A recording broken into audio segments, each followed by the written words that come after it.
Hey, I'm Zanette Negron, and our guest today is Phyllis Klein with Value-Based Master Coaching. Welcome, Phyllis. Hi there. Thank you. Thank you for having me. Well, thank you for being here. Now, our viewers may or may not know you, so tell us what it is that you do. Well, it's a really good question. For 23 years, I have built a successful business in insurance and finance. And for the past 6 years, I was coaching people in the insurance industry and mortgage lending and financial planning arenas on how to build their business, how to get to the next level, and how to deal with the mindset of being a business owner. The interesting thing is I've had my struggles over the years. I've had peaks and valleys, and I myself have felt like I've been strangled and paralyzed from taking action. And I thought, well, I can't be alone in this boat.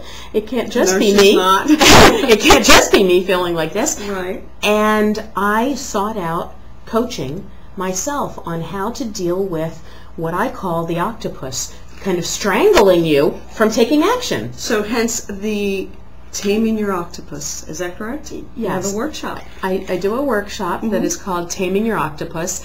It is a workshop that focuses on belief transformation techniques, helping you to recognize what might be holding you back, recognizing that there is so much evidence that's contrary to this belief, allowing you to let it go. People would tell me, oh, just let go, don't worry. And I think I was letting go, but of course. it's all We all do. But it's all tangled up inside of you like one of those rubber band balls, you know, getting bigger and bigger. How do you let go of it? And so I had to create a process to allow myself to let go. And so I call it the reality check. I teach it in the Taming Your Octopus workshop. I do speaking engagements that range from 20 minutes to an hour and a half, Right. teaching people the reality check process. Now, you do these how often? Several times a month, is that correct? I do the workshops two times a month, and I do the speaking engagements as often as possible. Right. And you also have like a think tank or a group that actually gets together and brainstorms in regards to what they've learned, and We have a mastermind circle. mastermind circle. A Taming Your Octopus circle, mastermind circle.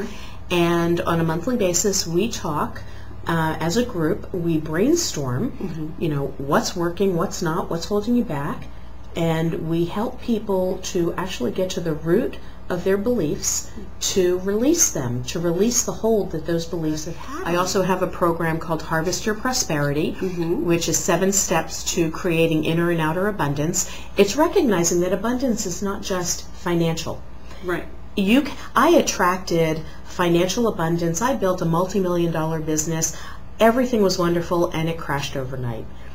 And I had to really identify what happened there, Right. and where was I out of alignment, and what went wrong, and what do I need to do differently.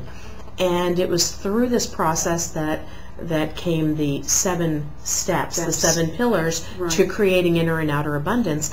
And it all starts with alignment. Mental, physical, emotional. And spiritual alignment. And so I do a 6-month coaching program, and that's over the telephone. It is a weekly teleclass, 1 hour a week teleclass with a 1 hour mastermind discussion on Harvest Your Prosperity. So there's a lot of support to go with absolutely all the training. Because the challenge is you might learn a technique to release a belief, but what happens when the experience or the emotion is triggered again, and it comes up and you're thinking, oh, I have to do this again?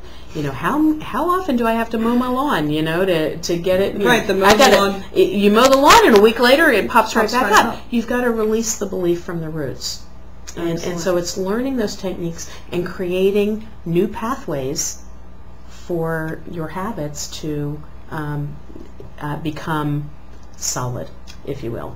Well, you said it, habits, changing what your habits are, recreating what you're feeling. And redefining. Redefining who you are. And identifying them. Exactly. If you don't recognize them, if you don't even acknowledge them, how can you change them? Yeah, so you've got to start there. You do. And you're not at fault. It's not when somebody says, well, gee, that happened when I was 10 years old. I've let go of it. Well, but in your subconscious, it's still there. It's at a cellular memory that experience or emotion pops up.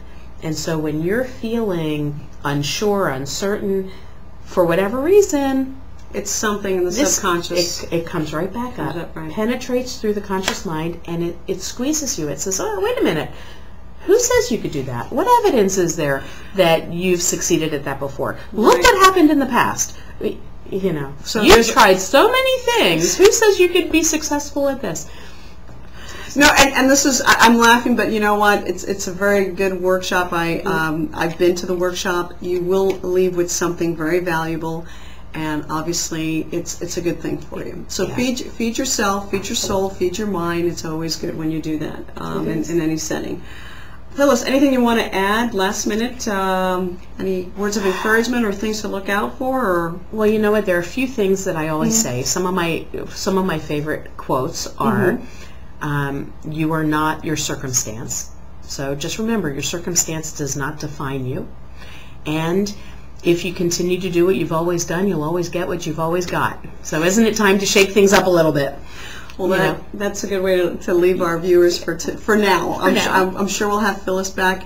She does have a Facebook account where you can be a friend, and so Absolutely. I will put that information again right down here.